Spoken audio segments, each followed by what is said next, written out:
Welcome to తొలి వార్త. ప్రజల కోసం ప్రజల పక్షం. వార్తలు చదువుతుంది మీ సుమలత.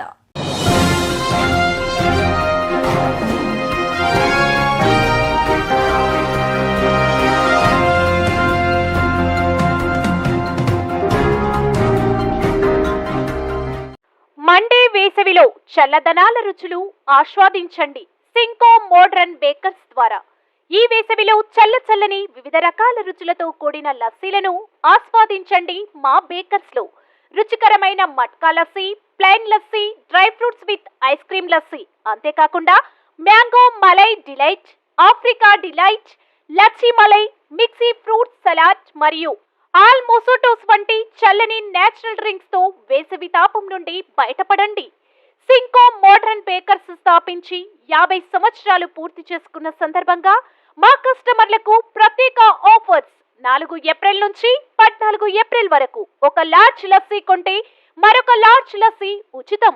అంతేకాక పిజ్జా, బర్గర్ మరియు లైవ్ డౌగ్ పిజ్జా ఒకటి కొంటే మరొకటి ఉచితం. త్వరపడండి, మా డెలివరీ పార్ట్నర్ స్విగ్గీ మరియు జొమాటోలో ఇప్పుడే ఆర్డర్ చేయండి. మరిన్ని వివరాలకు సంప్రదించండి సింకో modern bakers, municipal town hall ఎదురుగా, క్లాక్ టవర్, మహబూబ్ నగర్. మా ఫోన్ నెంబర్ 7993996577 9440465652.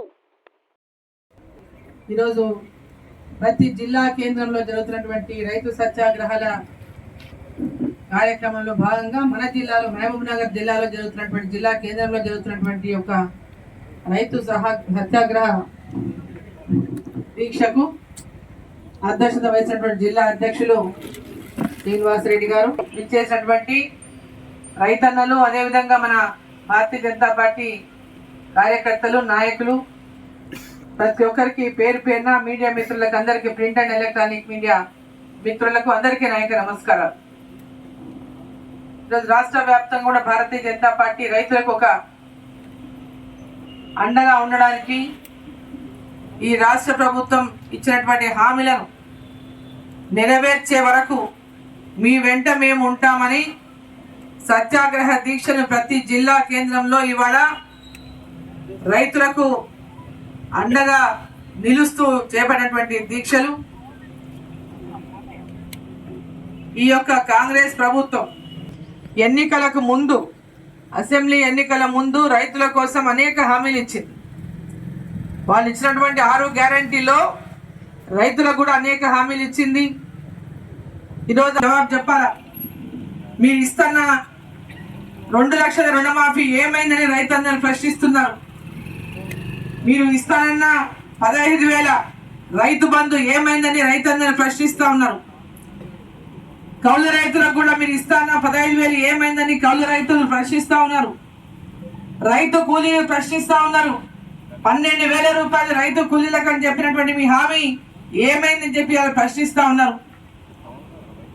2 లక్షల రుణమాఫీ కేవలం హామీకే పరిమితమైందా అని చెప్పి ప్రశ్నిస్తూ ఉన్నారు. 500 రూపాయలు ధాన్యానికి 500 రూపాయల బోనస్ ని ప్రకటించినటువంటి కాంగ్రెస్ పార్టీని ప్రశ్నిస్తా ఉన్నారు. మీరు ప్రకటించినటువంటి బోనస్ ఏమైందని.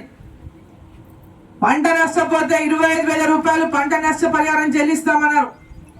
25,000 రూపాయల పంట నష్ట పరిహారం ఎక్కడ ఉంది అని చెప్పి ప్రశ్నిస్తా ఉన్నారు. వాళ్ళ రైతులకు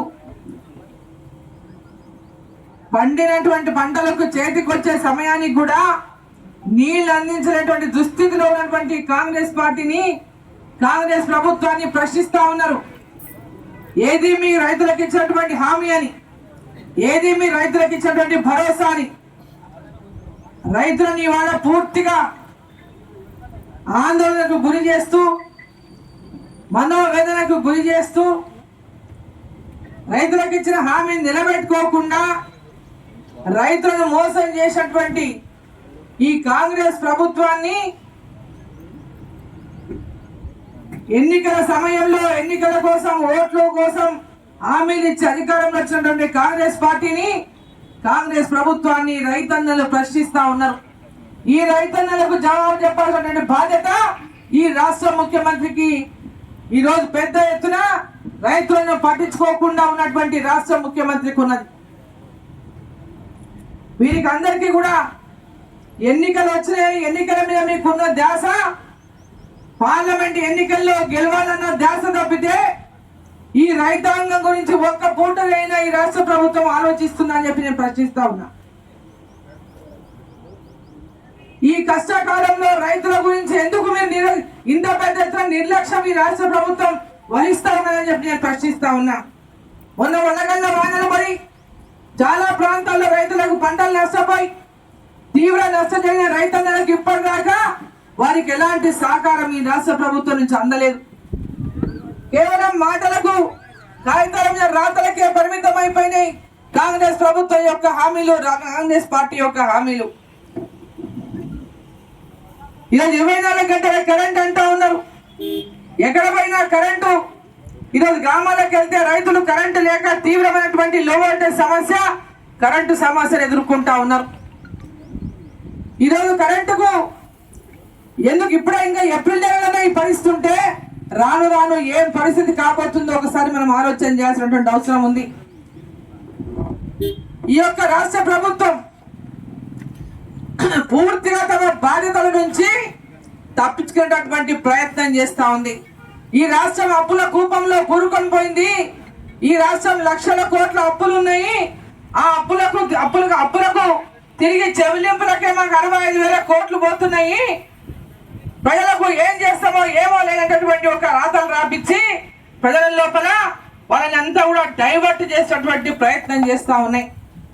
ఎన్నికలకు ముందు కూడా ఈ యొక్క రాష్ట్ర ప్రభుత్వం అప్పుల్లో ఉన్నటువంటి విషయాన్ని రాష్ట్ర ప్రజలకు అందరికీ తెలిపినటువంటి మరి కాంగ్రెస్ పార్టీ కానీ ఆనాడు భారతీయ జనతా పార్టీ పెద్ద ఎత్తున ఈ రాష్ట్ర ప్రభుత్వము ప్రజలను హామీల పేరుతో మోసం చేసి ప్రాజెక్టుల పేరుతో పెద్ద ఎత్తున అవినీతి చేసి అప్పులు తీసుకొచ్చి ఇవాళ రాష్ట్రాన్ని అప్పుల పాలు చేసిందని పెద్ద ఎత్తున ప్రజలకు ఈ యొక్క బీఆర్ఎస్ పార్టీ పైన వ్యతిరేకాన్ని భారతీయ జనతా పార్టీ నిర్మాణం చేస్తే ఏ ఒక్క నాడు ప్రజల పక్షాన నిలబడి పోరాటాలు చేయనటువంటి కాంగ్రెస్ పార్టీ కేవలం 6 గ్యారెంటీలని అబద్ధాలు చెప్పి బీఆర్ఎస్ పార్టీ కంటే ఎక్కువ చెప్పాలి, అప్పుడే మనకు ఓట్లు పడతాయి, మనం గెలుస్తామని ముందైతే అడ్డగోలుగా హామీలు ఇచ్చేద్దాం, గెలిచేదే ముందు ముఖ్యమని హామీలు ఇచ్చే అధికారంలోకి వచ్చిన వెంబడే ఈ హామీలన్నీ నెరవేరుస్తామన్నారు. తర్వాత 100 రోజుల సమయాన్ని అడిగిండ్రు. 100 రోజుల సమయం అంటే పార్లమెంట్ ఎన్నికలు వస్తాయి, ఎన్నికల పేరు మీద మనం తప్పించుకోవచ్చు కోడ్ పేరు మీద. ఈరోజు ఈ ప్రభుత్వానికి చిత్తశుద్ధి లేదు రైతుల పైన, రైతుల యొక్క అభివృద్ధి పైన కానీ, రైతుల యొక్క కష్టాల పైన కానీ, రైతును ఆదుకునేటటువంటి విషయంలో కానీ ఈ రాష్ట్ర ప్రభుత్వానికి ఎలాంటి చిత్తశుద్ధి లేదు. కాంగ్రెస్ పార్టీ పెద్ద ఎత్తున మోసం చేసిందే తప్ప మళ్ళీ రేపు పార్లమెంట్ ఎన్నికల కోసం అనేక అబద్ధాలు చెప్పి ఈరోజు మళ్ళీ ఓట్లు వేయించుకునేటటువంటి ఒక తాపత్రయంతో పచ్చి అబద్ధాలు మాట్లాడుతున్నటువంటి కాంగ్రెస్ పార్టీకి రైతన్నలంతా బుద్ధి చెప్పడానికి సిద్ధంగా ఉన్నారని చెప్పి ఈ సందర్భాన్ని నేను తెలియజేస్తా ఉన్నా.